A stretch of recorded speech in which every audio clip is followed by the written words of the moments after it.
All right, so what about disadvantages? Well, first of all, a lot of pre-planning and decisions must be made really early in the process. And often they are locked in even during pre-production evolution. So decisions on what to create, what to fabricate, how to shoot it, how it will be integrated into the shot, that has to be done months and months ahead of time.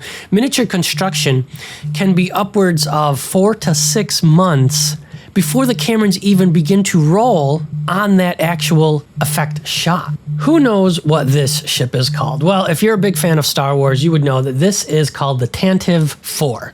And this was actually first seen in the very first shot of Star Wars back in 1977, right? And there it is from the back. It's this guy right back there, okay? And you may know it a little bit better from this angle as well, okay? The actual name of the miniature that they were creating when they built it was called the Millennium Falcon, okay?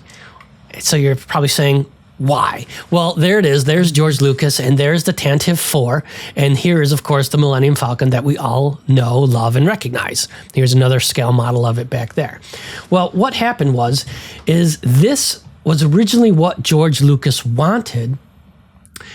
Huge thrusters, because George loves hot rod cars. And in fact, his first movie was basically all about hot rod cars called American Graffiti back in 1973. And so he wanted his spaceship, the Millennium Falcon, to almost look like a big jet engines. The original model is actually over 6 feet long. Here it is right here. Okay. Now you're probably wondering, wait a minute, this model here, this is only in the movie for just a few brief seconds, really, compared to the Millennium Falcon right over here. Why did they put so much time and effort into something so large that's only going to be on screen for maybe just a few seconds? Well, it's 6 feet long. It's so finely detailed that there's even a centerfold pinned up in the cockpit that never even gets screen time. And this was meant to serve as the original ship for the entire movie. Right?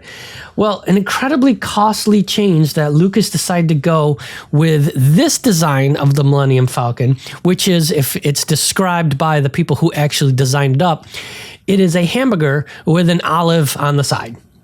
Okay. Well, George decided he wanted this look, and so they scrapped everything for this model at an incredible cost, and they had to rush and get the new Millennium Falcon done, and that's why the new Millennium Falcon actually is right back here. This is the original 1977 Millennium Falcon, built much smaller than this one because they just didn't have time to do it.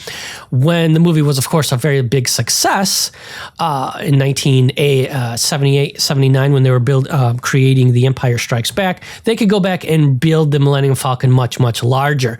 But for Star Wars, it was actually only this very small model, about a 3-foot model, much smaller than the model that was only used right over here for a few brief moments of time. So the lesson to be learned is make your decision and stick with it, because they take a long time and they're not cheap. There are actually two types of miniatures. There are static models, which is any miniature used as a set extension or a photographed element or an in-camera foreground or background. Okay, and static model miniatures are actually referenced or photographed, so their textures can be used with their CG counterparts, which makes sense. If you need to make a CG version of a miniature, why not shoot the actual miniature used for texture references?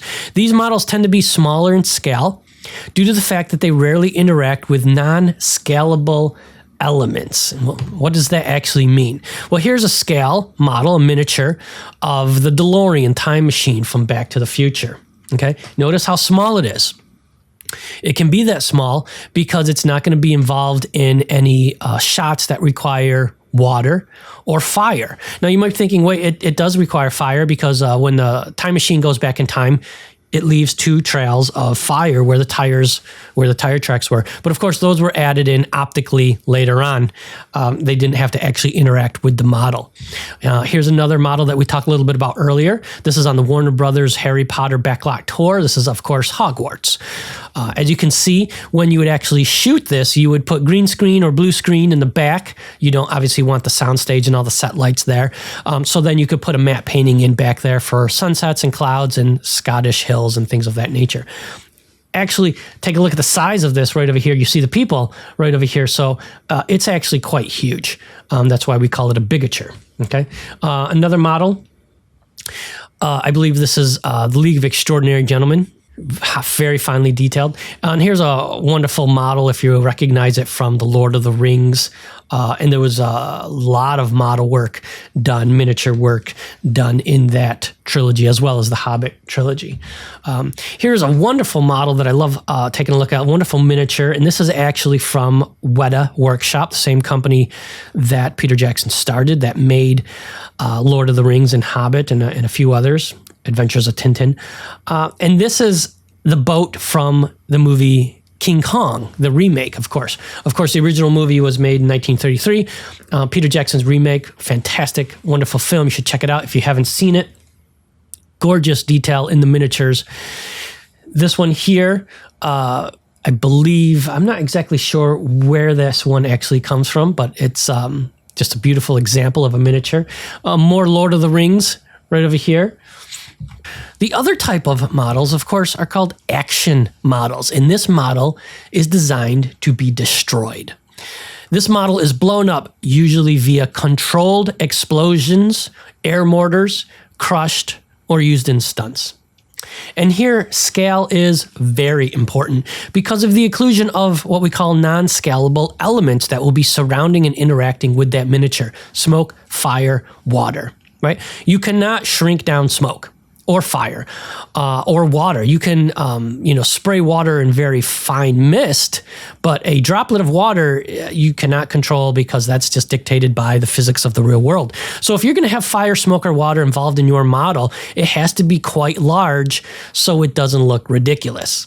Frame rate is also very, very important when you're shooting these, okay? Here's a couple examples of static models that are going to be involved in either destruction or involved in fire. And if you recognize this from the movie Batman, that is the tumbler, I believe it's called. It looks like it's already been beat up a little bit. We're going to analyze and see some behind the scenes of this sequence. And that looks like a fantastic shot right there. That's actually a miniature shot of the tumbler going through an explosion. A couple more examples of action miniatures. This is a miniature from the movie Dark Shadows by Tim Burton, starring Johnny Depp. And why is it an action miniature? Because it's all going to be set on fire. You're going to build these miniatures basically like they do theme park fires. Is the fires are usually controlled gas jet fires, so they don't kick out a whole lot of smoke. If you did kick out a whole lot of smoke in your sequence, that smoke is going to hide the movie. Normal fires are very, very heavy with thick black smoke, and that just doesn't work for movies. You lose all the wonderful visuals. But this miniature has to be fireproof, because if you don't actually get the take in the first time, you burn down your miniature and you got to rebuild it. So make it fireproof, right? This is actually a miniature from 1982 movie by Tobe Hooper and Steven Spielberg called Poltergeist. And it is a haunted house. And it looks like a simple house. So you're probably thinking, well, why is it actually an action miniature? It doesn't really explode. In the movie, it actually gets sucked down into a vortex, like another dimension. And the whole house actually has to be broken apart and sucked down a hole, which is what they're preparing for here. And that serves as the evil dimension at the end of the film. And Spielberg, back in the early 80s, he wanted to write a nice alien movie and a not so nice alien movie at the same time. And 1982 saw the release of both of these films. The not so nice alien movie was, of course, Poltergeist. And the alien movie that was family friendly was, of course, called E.T. And in fact, this movie and E.T. opened up only a week apart in the summer of 1982. I don't have a clip of the house getting sucked down into the evil dimension vortex. You'll just have to check it out on your own and be ready for the big finale, because it's super exciting. Check it out.